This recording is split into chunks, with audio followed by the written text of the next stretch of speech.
At 25, he thought he was doing everything right. He had a stable job, a regular paycheck, and big dreams. But 10 years later, nothing had changed.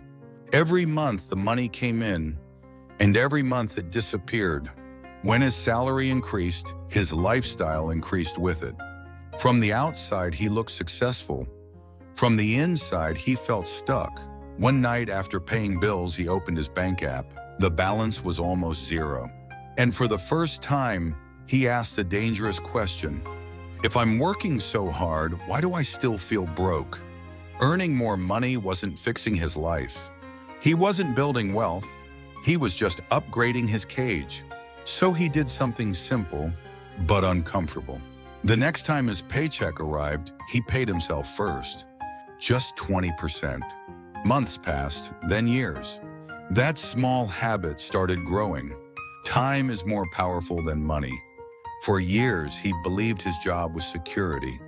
Until one meeting changed everything. Here, we're making some cuts. A job is income, not freedom. He started creating income beyond his job. While others were showing success, he was building it.